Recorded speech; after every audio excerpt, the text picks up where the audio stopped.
The 28th Conference of the Parties to the United Nations Framework Convention on Climate Change, or COP28, is set to kick off on 30th November until the 12th of December in the UAE. The COP28 agenda outlines a comprehensive framework encompassing diverse themes and initiatives, all aimed at catalyzing global action to combat climate change. The world stands at a critical juncture in its fight against climate change. This gathering in the UAE signifies the collective commitment required to navigate the intricate challenges posed by climate change and forge a sustainable future for all.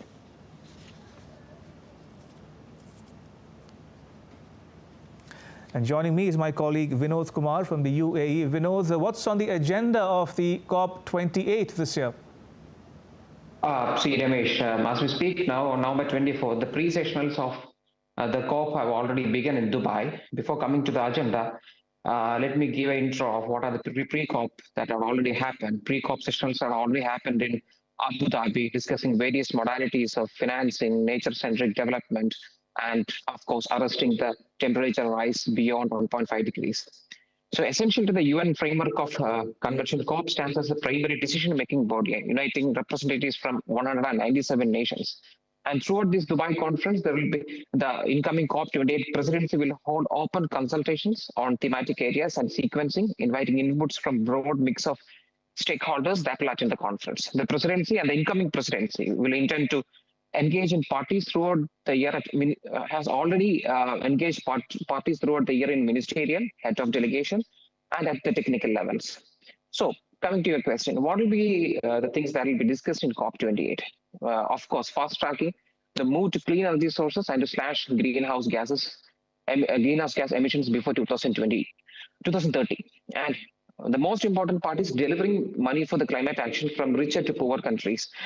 In COP27, which happened in Sharm el-Sheikh in Egypt, we have developed a concept of the loss and damage fund, in which the developing countries are about to give a significant sum to the poor developing countries. There will be discussions this year on a new collective goal, new collective quantified goal fund with a base of $100 billion to start with, because as we see the progress, how the climate change is happening throughout the world, the current commitments are not enough. And there will be also discussions on how the richer countries are really, their intention to pay for the poor countries. United States have clearly said that they are not going to give reparations for its historical emissions. So this COP28 definitely will have a discussion on all these aspects on climate-related financing. And the second most important agenda on the table is on nature and people. The COP28 tries to make this UN framework on climate change the most inclusive ever. As I mentioned earlier, COP27 had already this loss and damage fund. And this year, the agenda is very clear to make sure that the developed countries will pay for the poor countries. And the most important thing that is going to happen in this COP28 is the first ever stock take of the Paris Agreement. The Paris Agreement was ratified in the year 2015, and this is going to be the first time when evaluation of the Paris Agreement happens, where the world stands when it comes to the meeting of the goals and taking the inputs. The stock take will help policymakers and stakeholders to strengthen their climate policies and commitments by this year, and to come with a clear nationally determined contribution. Right.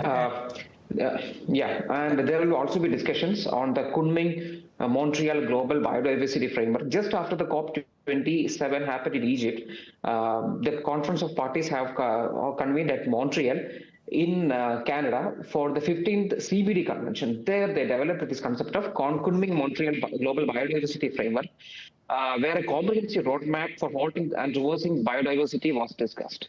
So all these things are there in the agenda items of COP28, and we can hope that a new commitment will come out of this COP28 that is going to happen in Dubai. Also, we know, talking about the participation at the summit in terms of countries and leaders, who all can be expected to take part in COP28?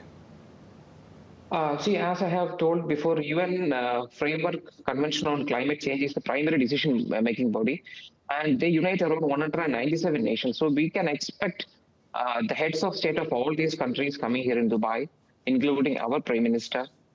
These UN FCC COP is divided into 5 segments: Asia, Africa, Eastern Europe, Western Europe, Latin America, and Americas.